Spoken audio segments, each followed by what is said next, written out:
I feel like it's not even the business part. It's more of saying no to everything else. Because when I'm doing business, I feel like I'm in my wheelhouse. I love what I do. It fills me. But then everything else is like, I get overwhelmed with that. And then when I get overwhelmed, I just shut down and don't do anything. Hi, I'm Jacqueline Snyder, and this is the Product Boss Podcast. I've helped launch and grow thousands of product-based businesses, even one of my own. And over the last 20 years, I've seen behind the scenes of businesses just like yours. Whether they are makers, manufacturers, artists, or food and beverage businesses, I have spent so many hours studying it all. I've discovered what makes them successful. What are mistakes they could avoid? How did they turn an idea into successful business? And what are strategies they have used to make more sales and be discovered by more customers? This is what this show is all about.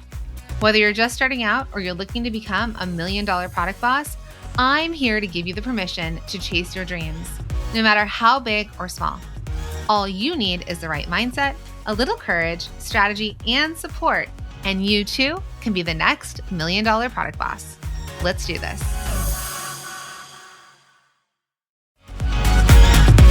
Happy February, Product Boss. Okay, during this time of year, I'm all about making sure you're on track to make this your best year yet.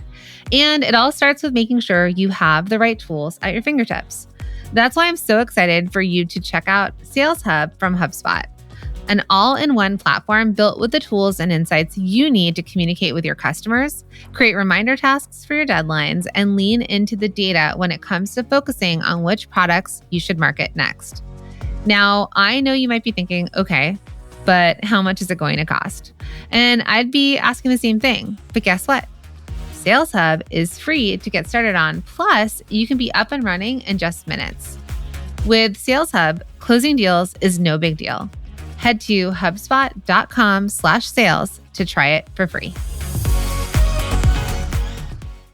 Hey, Product Bosses. Today's coaching session is with Anela, owner of Puakenikeni Designs, a Hawaii-based product business specializing in bags and totes featuring an iconic Pua design. She's getting to a good place with her business, but with 7 kids and a whole lot of other obligations and responsibilities, she's feeling overwhelmed and like she doesn't have enough time to accomplish everything she wants to. I mean, who are we kidding? Of course she doesn't have enough time, right? And we need to figure out how we can solve for this. We're going to look at how we can hit her revenue goals while planning around her slow and busy seasons, as well as where she might be able to make some time in her schedule to do what she needs to do to scale her business. All right, let's jump in.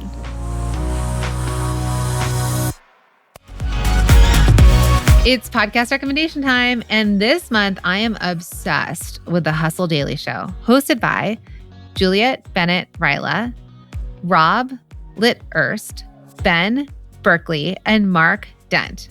Brought to you by the HubSpot Podcast Network, the audio destination for business professionals. I love their offbeat and informative takes on business and tech news.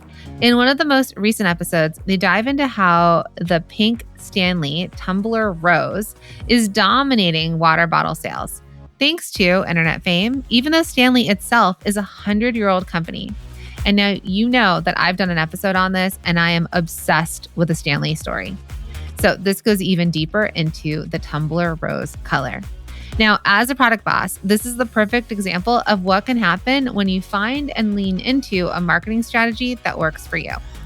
Listen to the Hustle Daily Show wherever you get your podcasts. All right, Anela, welcome. And so I'm so excited to have you. I've seen the growth of Puakenikeni Designs over the past several months. I mean, you were crushing it. We were in one of our live challenges, and I remember you had just joined this free challenge, and then you're like, just in the last couple of days, this happened to me, and then this happened to me. And then you jumped in as a student into multi-stream machine, and I think you had these like incredible results so quickly. But before we go deeper into your results and where you want to be, would you mind going a little bit deeper in what Puakenikeni is? Sure. Aloha. My name is Anela Mahoy, the owner of Puakenikeni Designs, and I sell bags and accessories with the Puakenikeni lei and flower designs. So Puakenikeni is a popular flower in Hawaii and Polynesia. It has a beautiful scent. So you'll recognize it when you wear the lei or you're around the plant. So I just did a little bit of market research as far as like, what is selling in Hawaii. And there's a bunch of local vendors that do all kinds of products. But for me, I wanted to focus on bags and I wanted to really hone in on the Puakenikeni design because it was popular and it's my favorite flower. Oh, amazing. Beautiful. Before you had kind of found the Product Blast or joined our programs, where was your business? What were you doing? How were you selling? And how did you feel like it was going? Yeah. So when I started my business, I opened up a Shopify shop and then I bought my products through Alibaba. So at the time when I found the Product Boss, I started building on my email list and then did a couple of in-person shows. So, sort of just getting my business name out there and my products, people aware in the community about who I am and what I sell. And you're in Hawaii? Yes. What island? Oahu. Oh, amazing. So you were doing in-persons in Oahu or? A couple. Yeah, I did a couple when I first started. And then you mentioned Alibaba. So you had this idea because you can find people we can source on Alibaba, but you were definitely still doing your own designs, right? So you just found like a bag manufacturer, but then told them the design that you wanted, or was it all kind of done and finished when you found them? Nope. So I worked with a graphic designer that I found on Etsy and then, kind of built a relationship with her, licensed some of the designs that she already had. And then I also continue to work with her to get like special designs. So it's, exclusive to just Puakenikeni Designs or, just like a few, because there are some designs that are used with other local vendors. So, you don't want to like look the same as everybody else. So I kind of wanted to, stand out from the crowd. When did you start your business? I started in May. So that's when I officially got like, all the licensing and all the back end business admin stuff. Started selling regularly in July. Okay, so May of 2023, you started. July, you started selling regularly. And then when I was asking sort of your current state of your business, you're in the beginning of stages. You feel like your people are slowly finding out about your business. You do have a Facebook ad running to build up your email list. And then since May, though, you've made 700 sales. And then you said sales have picked up significantly in October and November, but have slowed in December and January since you haven't been emailing as much as the previous months. So, I mean, that's pretty incredible to have 700 sales. Were those happening online, in person, a combination of both? And like, where do you find your main sales channel? Like, what is the main faucet that if I were to turn it off, your business would like really shut down? The main one would be through email. I get most of my sales through email. And then I also have a texting list. So both of those, I think it's mostly email though that the sales come through, but it's mostly through my Shopify shop. Okay. So your reach, so it sounds to me like you're using paid ads to find the people and get them to join your email list. Is that correct? Yep. Correct. Okay. And then you're marketing to them through email. And then the conversion point is happening on your Shopify platform. Yep, exactly. Okay. Amazing. But 700 is incredible. Do you mind sharing how many people you have on your email list? Yeah, I have, at the last check, it was 2,200. Okay. I'm almost at the next threshold for, I have to pay more, per month. To the email service provider. I know. It's like, you're okay with people unsubscribing. That's pretty amazing because 700 sales is basically a third of your email list, which is incredible. So it sounds like where you want your business to go. So for 2024, you would like to hit $100,000 a year and you want more people to know you exist. But it looks like your average monthly revenue goal is $7,200 a month. Like, is that since August, September that you started hitting around that? Yep. Actually, November would have been my biggest month. So that's where I kind of hit that average. Okay. 7,000. Yeah. Okay. So what we probably want to do is we could take your number from last year and create a run rate. Now you started in May, you probably started selling in July. So it's hard to measure, right? July, you were just starting. So baby business. We hit the holidays, which is a really fantastic time. People are buying, their wallets are out. And then you said sales have slowed December, January, which is 100% typical. So nothing's broken. Could you share what your revenue was last year? Would you be open to Yeah. Last I checked was 43,000. Okay. So yeah, your run rate is pretty much 7,200. So when you say you want to get to $100,000, I think that is so easily reachable for you because you really only need $8,333 on average a month to have that $100,000 year. And so you're, less than $1,000 away on average. And we know that some months are going to be slower and some months are going to compensate and be busier, which is going to help you hit that average run rate. Mm-hmm. So we like to say 1x to 3x. So 1x means kind of like a baseline amount you want to make per month that feels like you're paying your bills. You're not having to go into your own bank account.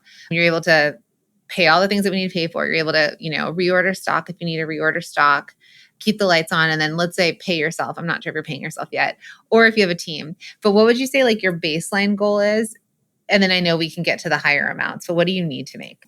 I haven't really measured that number, but I would say roughly 5,000. Okay. A month. So 5,000 a month. Okay. So then your November month, how much did you make last November? November, I want to say it was like 11. Okay. 7,000. I was going to say like 15 would be 3x. So this year, it was 11,000. Okay. So let's then say for your busiest months, for your busy months, the months that like we're going to crush it, that $11,000 to $15,000 should be your goal. And then your goal for all the months like January, February, all that, probably trying to get to that $5,000 goal. Okay. Does that seem doable or does that seem hard based on what your December and January look like? No, it's doable. It's just I got to make sure that I'm getting my emails out and text messages and be regular with that. I want to go into my 1x to 3x framework a little more for you. So I think a lot of times when business owners think that they have to be doing something every month and they have to be growing their business month over month over month. But my friend, that's simply not sustainable. So 1x means that it's really just the amount of money we need to probably keep the lights on, to keep paying our bills, to buy the inventory that we need, to pay the salaries that need to get paid, right? That's the 1x. That's the baseline. If I go below this, I'm going to have to start putting things on credit cards. I'm going to have to pull out money. But this amount of money, the 1x, is the amount that feels good, feels at pace. But 3x means that in our busy months, when we know customers have their wallets out and they're ready to buy more. So a perfect example is during the holiday season or Mother's Day, Valentine's Day, right? There's all these different holidays that come up to get people to spend. 3x means that we want to 3 times our sales. So if you're typically making $5,000, that's your 1x month. That's the month that you want to make that money. Could you 3x? Could you make $15,000 in your busier months? And why I think that's so helpful is then you're not going to overwhelm yourself with growth and scale and growth and scale every single month. We need to pace it and know some months are going to be slower, but we have to hit a certain amount. And other months are the months where we're going to make it rain. Those are the months where we're going to sell a lot. So that's what we're going to work with Anela on. Also, being in Hawaii, your busy season for tourists is December, January, right? It's like that resort touristy time.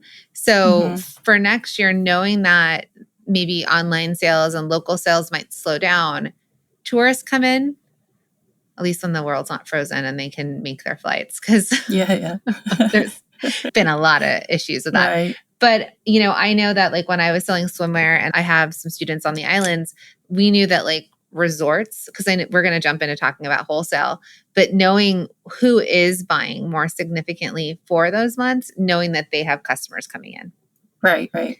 So you can compensate for when you can sell direct to consumer and sell through email and sell them to your website versus, okay, I know that I slowed down online direct to consumer at this time, but I've already got sales coming in from retailers, even within the islands, that they're buying because they have foot traffic coming in from tourists.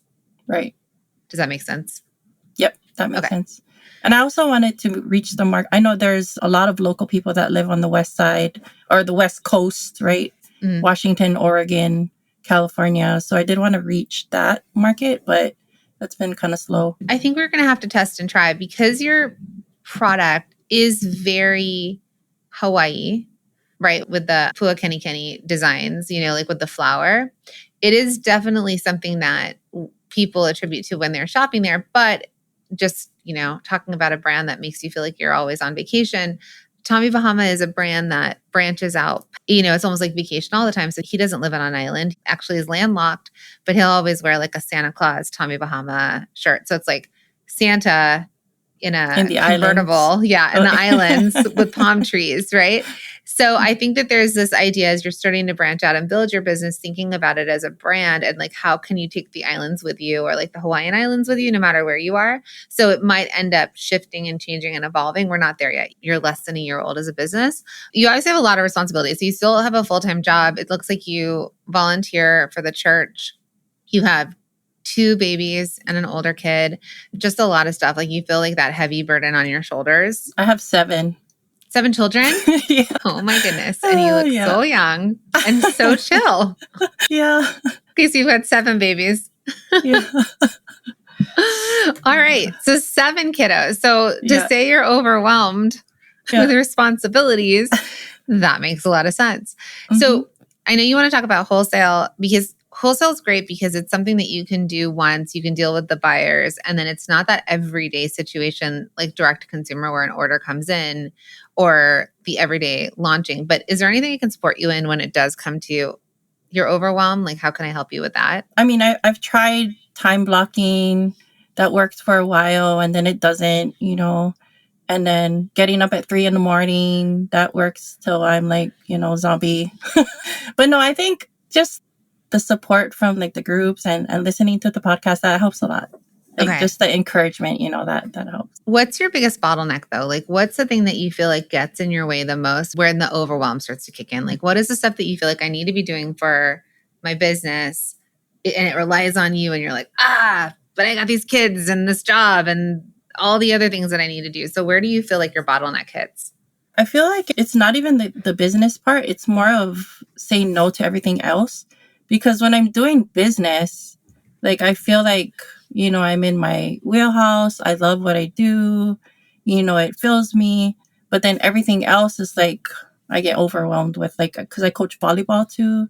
So, people are relying on me in that sense.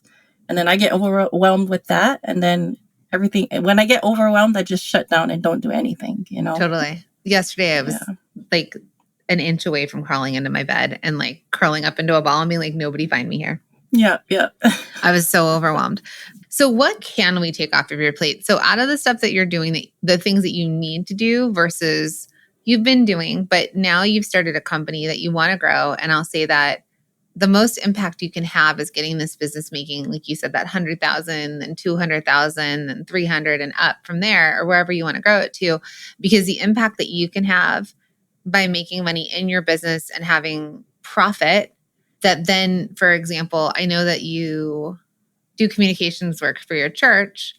And I'm not saying to stop church, but you could eventually write a check for your church, right? You could help in other ways and donate in ways that you can when you have surplus money in your pocket, which is hard, I think, for women, because a lot of times we're like, how can I be everything to everybody? And I want to be helpful. But then there is this level of like, you have 7 children, you coach club volleyball, which means you're going to tournaments, right? And you've got practice and all that. You have client work, all the things that like, it's going to get very hard to expand. And you obviously have a pretty awesome business with how fast it's grown. So what do you think you could pull off your plate that you could say no to that I could support you in?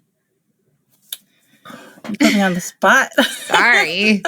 I don't know. I guess I would have to write it all down and prioritize them and see which one is the most important to me and say no to the rest. I'd need more time for that. Okay. Yeah. So I want to just encourage you to take time to do that. I used to be class mom for my kids because I knew I worked a lot. So there's that mom guilt that I had. And I was like, I want to be involved at school. And this is the part that I can be involved at school at. Because, there's always something. They're always like, there's a bake sale. There's a this. We need parents to volunteer for that. And this year I decided, especially because for me needing to fully step into my role as the product boss and support the company and the impact and helping you and our community and everyone else, I was like, this is where I have to make the decision of, I really am going to have to say no to some of the things I used to do and let go of the guilt. So for school, I've stopped volunteering for certain things. I don't have the capacity, But then for my son's field trip, for example, I said, okay, I'm going to volunteer for a field trip parent. And I did that with him. And it was more of this impact that I could have in one day versus feeling like every time they come to me and they ask me to do something that I felt like, oh, should I say yes? Oh, I guess I'm not doing anything that Friday night. I mean, I'm telling you, I've gone to these events and felt guilty that I wasn't running booths at the Halloween fair or whatever it is. But I also know the bigger impact I will be able to have for the community at a whole and for women and all the things by saying no to certain things and letting that go, right? Or being with my kids while they're actually doing the, I don't know, bounce house versus working the booth. So take some time, and it doesn't have to be forever, but you might say, as I'm growing this business and I really want to get this business to $5,000 months on my slower months and between $10,000 to $15,000 months on my busier months, until I'm able to get this business doing that, I'm going to say no to these other things. Because let me tell you, the second you start to get your business making the money and we get it more on autopilot or more comfortable, like built into your bones, the beautiful thing is you'll actually have money to be able to hire someone to do this stuff for you. I know that's like far off, but you will be able to either hire a babysitter or a nanny or like someone who drives your kids around. Like there's so many things that when you, Anela, start to make money, you'll get to choose what you want to do with your money. And it might be for stuff in the business, stuff at home, so that it just frees you up to be more aligned with who you want to be. Good. Does that make sense? That makes sense. Yep. Okay. I didn't mean to put Anela on the spot here, but this is an important conversation to have. When you're feeling overwhelmed by everything that's on your plate, you have to ask yourself, which of these am I choosing to busy myself with? And knowing that it's taking time away from my business because every yes is a no to something else. Will I choose to continue doing it? These are going to be some difficult decisions. We want to be able to do everything, but that's just not realistic. So take your time, choose your priorities, and unapologetically focus on them.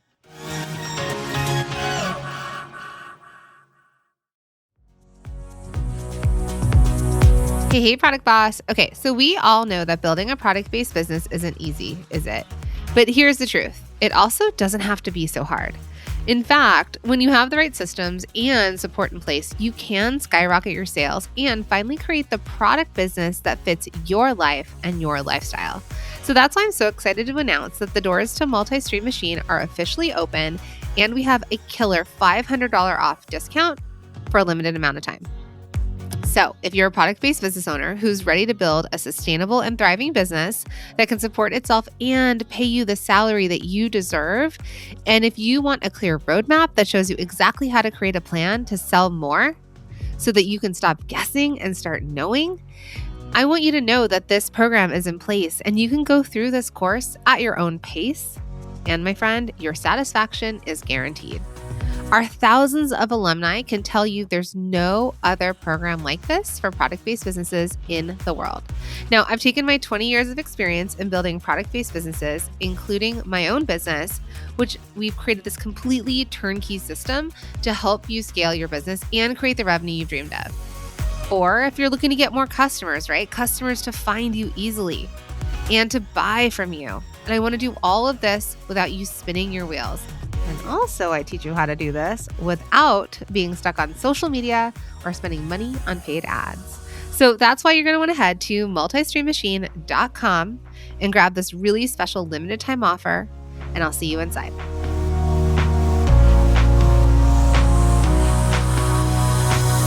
So let's dive into wholesale then. So you feel like if you could build a wholesale arm of your business and that you wouldn't be completely reliant on direct to consumer, in-person events, and all the things.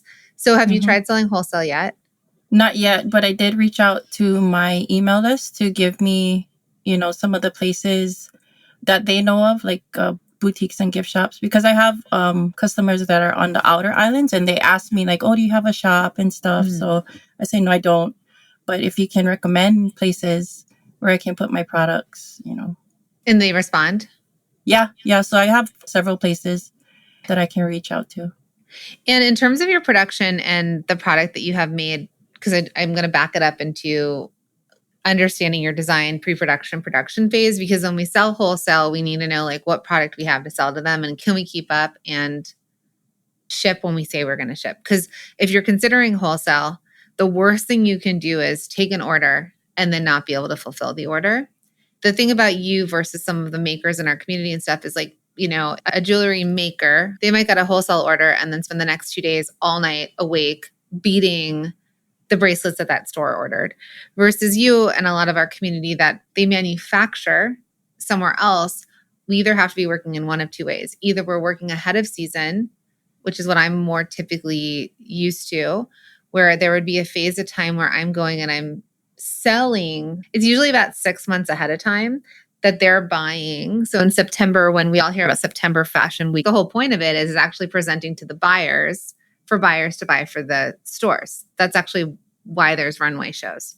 So technically, we've got stores right now buying that far out for fall, winter of 2024.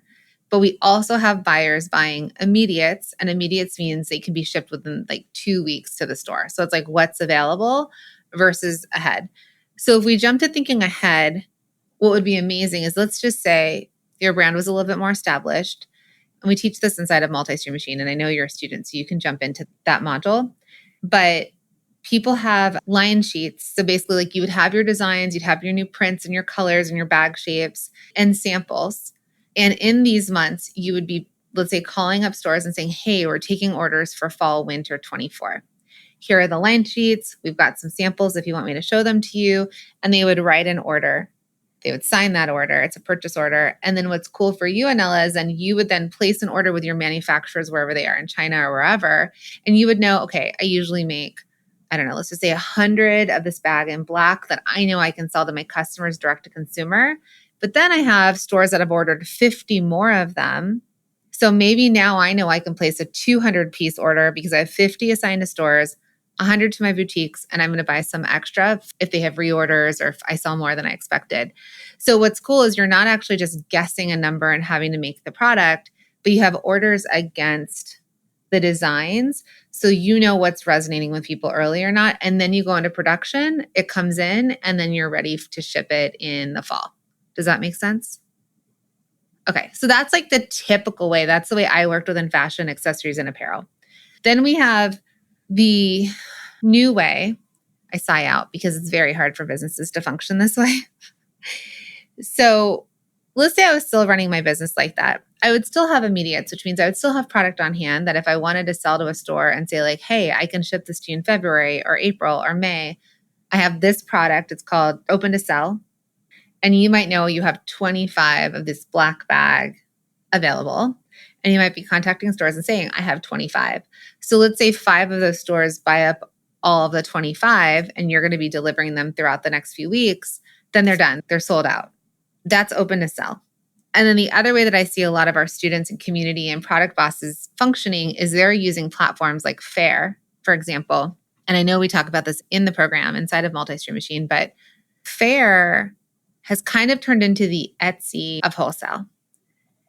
It has a lot of people on there selling a lot of stuff, and it has a lot of people shopping it, trying to buy a bunch of stuff, but neither are doing it the traditional way. And I'm not saying there's something wrong with disrupting the industry, which they have, but it doesn't set you, the manufacturer or maker, up for success when you're reacting to orders that are coming quickly. So Fair has established it that it is kind of like a boutique can find you on the platform. You have your product listed, they can buy it, and then you ship it as if it was a direct-to-consumer order quite quickly. And it's not typical because, especially for you as a manufacturer, you technically need time to manufacture product.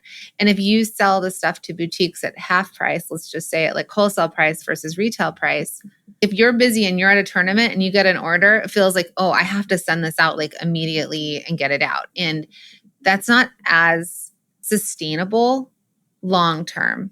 So because that is the way that business is functioning now, it would be great if you could have a combination of both.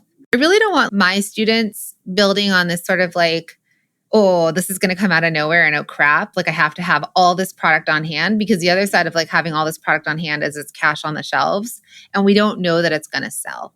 And so if we can combo this idea of finding stores, finding retailers and selling them ahead of time if possible before you go into production overseas, and having some product on hand that you could sell in this new way of like fair and immediate and open to sell, it's a healthier, more sustainable business than a reactive business of you just guessing about product, having the product ready to ship.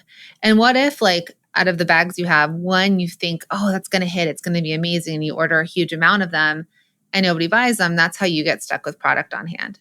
So it would have been better if we were kind of showing it to retailers ahead of time, because retailers are almost like a, what's it called? Like not a fortune. What do fortune tellers read? The ball. Crystal ball. Crystal ball. Thank you. It's like a crystal ball where, you know, you're like, oh, this person really likes it, that person. And then you might be like, oh, nobody has ordered or paid attention to this bag in particular.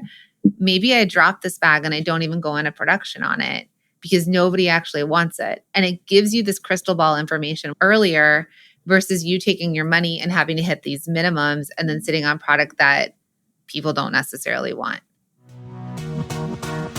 What we're getting into here is the modern approach to wholesale. We're seeing two primary methods of wholesale purchasing: some months in advance, while others want orders immediately. This is a challenge for manufacturers, but it does allow you to diversify your approach. By having an amount of your product set aside for immediate purchases, as well as planning big orders ahead of time, you can create a more relaxed, more sustainable process for your business. So what questions do you have about any of that to start? So I guess this is probably more technical, but can you sell wholesale through your Shopify site? Good question. Yeah. You can, but that means you almost have to have like a locked platform where they would go in and order. The plus side to a site like Faire that has helped is that if you direct your own people to there, you don't pay the commission. Right. Because they take, as far as I know, as at the time of this recording, 25% of the first commission. So let's say I'm a store and I discover you on there and I place an order. Faire will take 25% as commission on the first order and then 15% on other orders, like second buys, third buys, that kind of thing.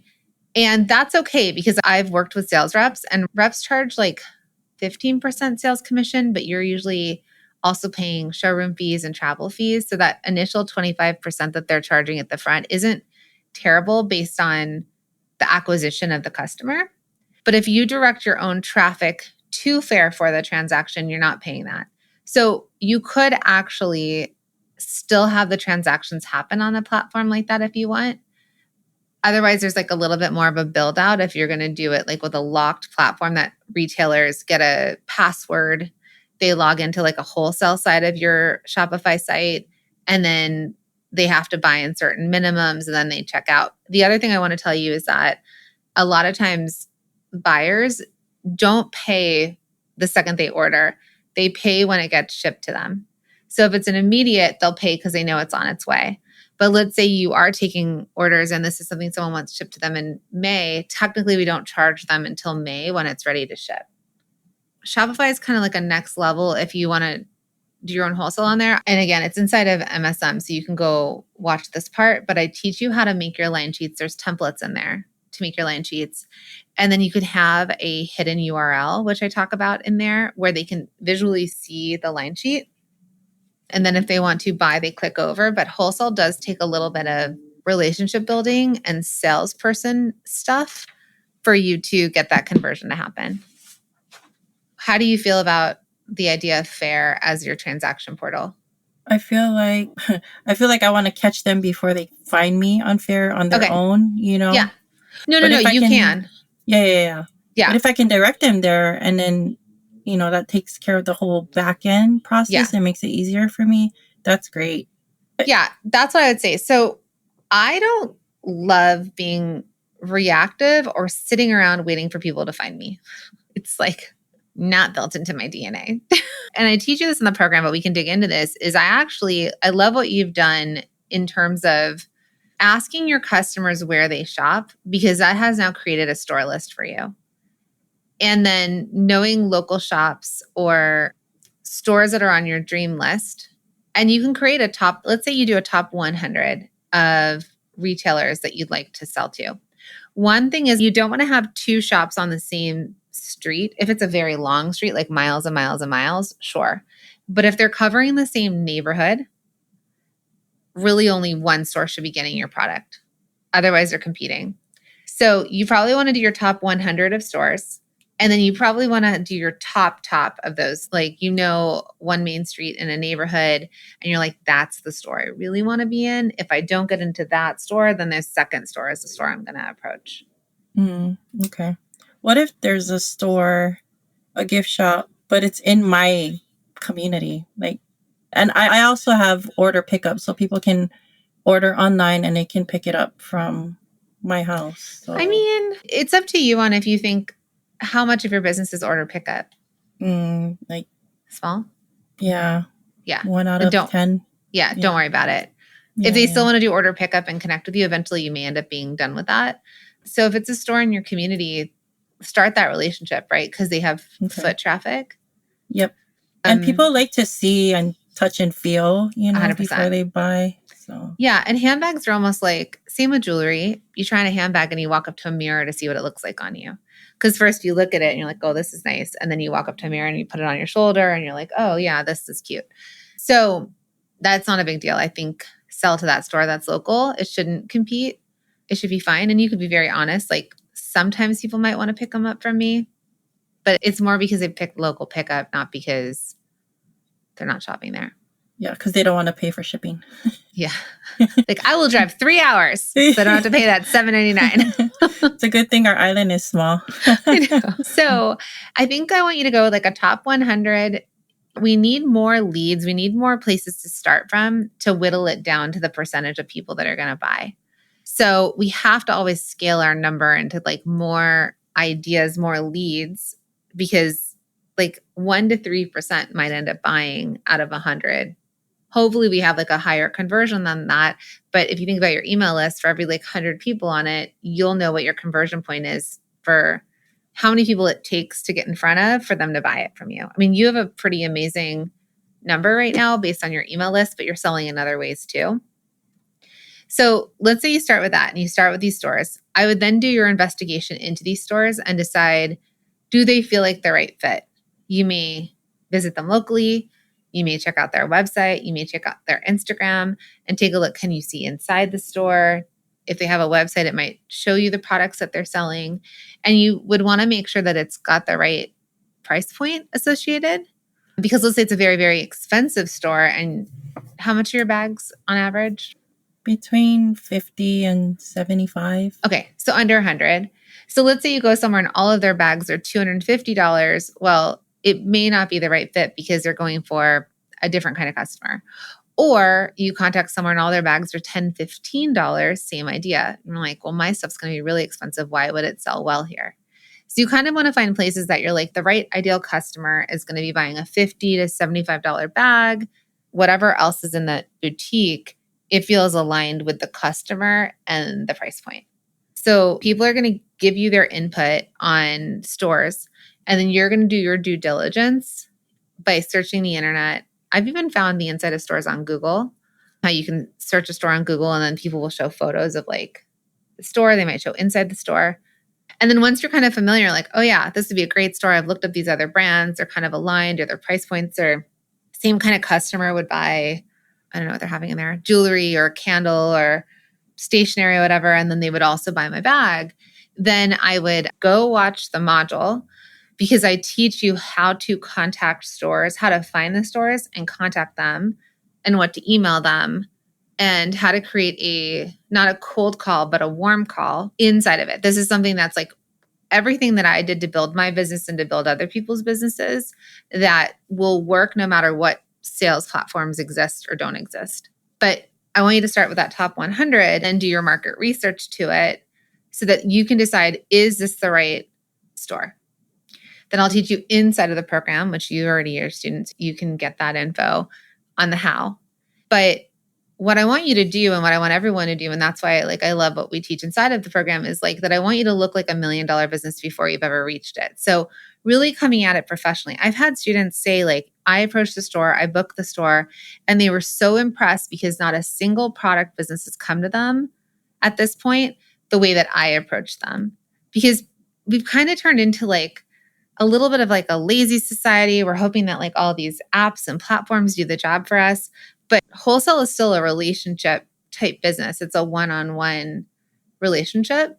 And if they're an established store or somebody who understands how to buy a retail store, I'll tell everybody that's listening and tell you, most of them are also not buying the majority of their product as immediates. So I have a student, they're an MSM. She's a manufacturer. She makes her product, but she also buys. And she buys Beanie Babies, the Thai products. So she buys Beanie Babies for her store. She has to buy way out ahead of time from line sheets. Kind of how I told you in the very beginning of this, where it's right now they're selling fall. She has to buy and work on that. She can't get her Beanie Babies in the same month that she wants it necessarily unless they've got it open to sell. So stores are still dealing with manufacturers like you or makers that are also working at the same timeline. So the majority of their dollars will be spent there, and then they're going to fill in with immediate. So they might have an extra bit of cash and they might be oh, I found this bag company. Yeah, I have a few $100s I can spend with you in this month to buy it. But they're spending tens of thousands of dollars ahead of time because they need to make sure that their store is stocked monthly. So if we don't play the long game and the short game, they're already spending their money and they might be oh, I've already spent for this month. Come back to me. So we do want to get ahead of them ahead of time, more in line with the selling cycle so that they know about you ahead of time. But if they have dollars for April, May, June, they've seen you, they can approach you, they can buy. And then they're oh, this is crushing it. Hey, can I order for fall? Can I order for spring 2025? And then we start to move them onto a better long lead schedule. That's good.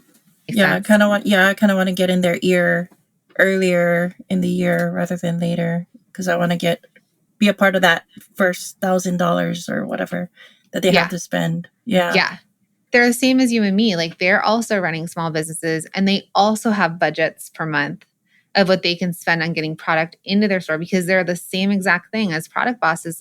They have product that they need to sell that's cash tied up on the shelf. And they have to work with companies that are requiring them to place orders early. And they also then are oh, I sold a lot of this last month. Let me try this. They also have the same sort of feelings of, I'm going to order something, I'm going to try something, I'm going to add something to my store. They just don't have as much cash in the moment as they do when they're planning out what they're buying and purchasing and having in their store every month. Okay. I do have a question. So I know you guys focus on bestsellers, and so how does that play into the wholesale game? Do I only sell that to them, my very best sellers, or offer them whatever? They typically buy collections, especially for you as an accessory company. So what I would probably do in your initial outreach, I think we have a template for this inside of Multi-Stream Machine, and you could use that email template. And I would drop in a picture of our customers' favorites. They love the, Puakenikeni, shoulder bag. And you may drop in an image of that and be and if you want to look at line sheets, here's a link to the line sheets. And so it kind of captures them in the email really fast. And then in your line sheet, again, in the templates, I kind of show you this, but you might have a bestseller. Actually, inside of MSM, we have a masterclass by Jared Mayer of Pura Vida bracelets. So he is the bracelets. Yeah. So he has a whole masterclass he created for Multi-Stream Machine, which teaches you how to create an offer for your wholesale buyers that is just getting them to say yes. So go into that and watch that, because when they launched Pura Vida, which by the way sold for $75 million recently, only 50%. Yeah. Off $5 bracelets. So he teaches in there, how can you approach a store and get them to say yes? And that strategy is kind of the same thing that you can do, that you would incorporate in your bestsellers, or you might be this is our bestsellers. And then we talk to you about how to put together an offer for them that then they look at and they're oh yeah, okay, yeah, I'll start with that bundle. When I say bundle, it's different in wholesale versus what we teach direct to consumer. But It's a just say yes first order. It kicks them off. And then everything that they do after for reorders will come back in. And then the way that you drive sales is like, let's say you have a new style, a new collection, a new print. You'll be emailing your buyers and saying like, hey, new pieces, like get your order in. And then they might order, 6 of those bags. Or they might order the new collection and get like a new collection dropped into the store. Or they'll do reorders of like, I sold out of the bags, I need 6 more. That kind of thing. So to answer it about bestseller, we can lead with our bestseller, and we want to let our retailers, the same as our customers, know these are our bestsellers. And then we want to put together an offer for them that they can pick the pieces that they want according to the minimums you're going to tell them they have to buy from you. But there are ways to make an offer that incorporates your bestsellers. That might be, let's say you have a 500 starting order for your retailers. We may create a $500 offer and maybe even a $1,000 offer that will incorporate your bestsellers and some other products that we'll present to them. And then they just have to be like, yes, I want that. Because they also have decision fatigue. And, they can look through all your line sheets and piece it together, but they're going to ask you, well, what sells? They want to sell what sells because they also don't want to be stuck with product. Mm-hmm. Okay. So I love wholesale for you. For a busy mom who has a job and all the things that you do, wholesale is great because you can work in seasons and you can sell more to one buyer than having to get. So like, let's say one buyer buys $1,500 worth of product from you versus you having to sell to 15 people $100 worth of product. I know that margins and things like that change because wholesale is a different price than retail. But what that does, and it did it for my company too, is that it will start to get you in front of customers that have never discovered you online, that have never discovered you through your ads, that have never seen your website or your Instagram. And so they'll buy it, then they're going to walk around wearing it. And someone might stop them and be like, oh, wow, what bag is that? And they're going to be like, oh, it's Puakenikeni. And that person might just pull out their phone really fast, look you up, and find your Instagram. And they may buy from you directly. Or she'll be like, oh, it's this bag. I got it from that store down the street. Now this person walks into that store down the street and says, hey, do you have this bag? And now they've got demand and they're like, oh, people are coming in to buy these bags. We need to buy more bags from Anela. So either way, what happens is we're on more customers, and then it's like that word of mouth and we're spreading more organically. And that will also help you balance out what you're putting towards ads dollars as well for growth and like reaching more people. Yep. Yeah, that makes sense because that's really how the growth is happening here, because people are seeing the bags, people are seeing them use it around, and they're like, oh, where did you get that? And then they come to my Instagram and stuff. So I think I do want to multiply that, and I feel like wholesale would be the kicker, especially for me being so busy. 100%. And then it's just you getting the orders, knowing when they ship, and then fulfilling them, and you're sending a bunch at once. And then you'll kind of treat it the same way of like contacting them to come back and buy. Like we still want to contact our buyers even once they have it. How's it going? How's the sell through? Hey, we've got this new piece. Do you need a reorder? We'll still stay in contact. One of our coaches, we have MSM Next Level. You're in that, right? Yep, I'm in that. Yep. So that's like continuation after Multi-Stream Machine. We have this Next Level program that has like weekly coaching. And so one of our coaches is Greg, and he is so good at wholesale. And he teaches like how he stays in touch with the retailers through Instagram, through emails, and how he kind of stays top of mind for them because they're so busy that they need you to say, hey, do you need anything? How can I help? Because you're in partnership and collaboration. So I think once we start to do this, so I'd like for you to do maybe a top 100 and then plan out into your schedule. So to give you some action items, plan into your schedule, reaching out to 10 stores a day, going through what I teach you inside of the program and using the template. And then you're going to do follow-up to them. And you can think about, so you're going to need 10 days to reach out to 10 stores. So you can decide based on your schedule, like how you're going to pace this. And then see, like, I wouldn't start with your best top stores. Like I wouldn't reach out to the like Four Seasons, in Maui as your first store that you reach out to. Cause I want you to get like warmed up and kind of get like, so test it with the local store maybe. And learn from that local store and learn like what they ask and what they want to see. And then go to another friendly and see how that goes. And as you start to feel more confident, then you could reach to your like top stores that you want to sell to. And if your top stores say no, then you can go to your secondary store. And then I would love to see you out of that 100 people close 10 retailers in the next 30 days. And I think you could do it. And then let's say we get those 10 retailers, and I'm just throwing a number out. Like, I know nothing about like your price points specifically, but those 10 retailers buy on average $500 initial orders. That's $5,000 now that we've added on to your revenue. And that's just their first order, not their reorders. So you can see how you can quickly now imagine you have 5,000 direct to consumer coming in and 5,000 a month coming from 10 stores buying $500 orders from you. Now we've jumped you to a $10,000 a month company, which is that idea of multi-stream machine or multi-sales channels. We've taken one place where you work really hard to make the sales, and we've added on another sales channel that can double your revenue instantly. And then all of that can continue to grow. That's good. Yeah, I'm excited. Thank you. Now I have to close 10 stores in the next 30 days. I'll give you Can that. do though. Can do. I know. You're like, meanwhile, no, that's just like, it'll give you a goal. If you don't hit that, or you're like, I'm going to try for 5, go for 5. And you'll just start to see what your close rate is. I contact this many people respond. You'll start to just know, okay, I have to reach out to this bigger pool to whittle it down to this many people. Because eventually it really truthfully does turn into math. We all take it personally, but it's really just a math problem. It's like knowing if I get in front of 100 people, every 100 people I get in front of, I can get 10 people to convert. Awesome. Then we have like a math problem we're working against versus like a feeling like we're floundering or we don't know what's going to happen. Like we just know like, okay, this is our percentage of close. Mm-hmm. For sure. All right. So I think you're on your way. Would you mind letting us know how we can buy from you and support you and follow you? Yeah, I'm on Instagram at Puakenikeni Designs.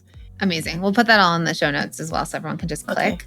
Thank you so much. And I hope that people support you. And if they're on the islands, they can shop and actually meet you in person and then hopefully be able to discover you in some of their retail shops as well. Awesome. Thank you. Mahalo.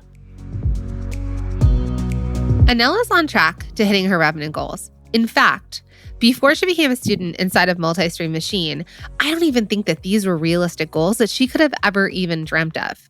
But she jumped into the program, and now she has a clear course of action to close that gap and to dream bigger. Taking advantage of multiple streams of revenue, she's going to find that it's mostly a matter of reaching out to the right amount of businesses. It's all math. And hopefully she's going to take a look at all of her commitments and make some decisions about where her time is going so she'll have the space she needs to grow her business.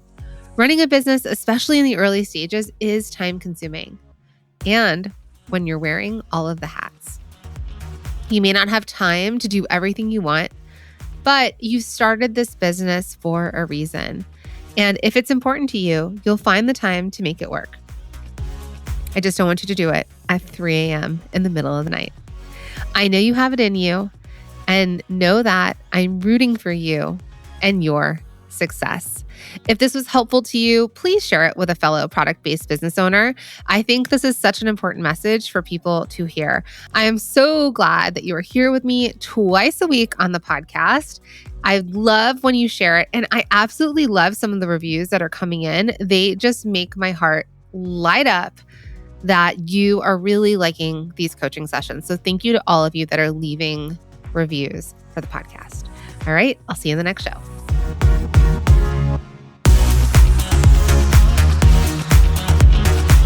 Thank you for being here and listening all the way through the Product Boss podcast. If you love our show and it has helped you in any way in your business, would you mind doing 2 things for us? Subscribe to the show so you never miss an episode and leave us a review. Reviews help other product entrepreneurs know that this is the place to be to grow their businesses and realize that they're not alone. And we know that you all know that a 5-star and honest review helps you sell more products to more people. So you know that your reviews help us reach more listeners around the world. Remember, what we give is what we receive, and we are all about helping each other in the Product Boss community. We are all in this together. We would be so appreciative of you if you could take the time right now to subscribe, leave a review, and even share this episode on social or someone you know so we can impact more lives. And remember, subscribing means that you will get notified each time we release a new episode so you never miss a thing. You have helped us grow and climb into the top 10 of all marketing podcasts, and together we can keep climbing. Thank you, friends. And remember, there is room at the top for all of us.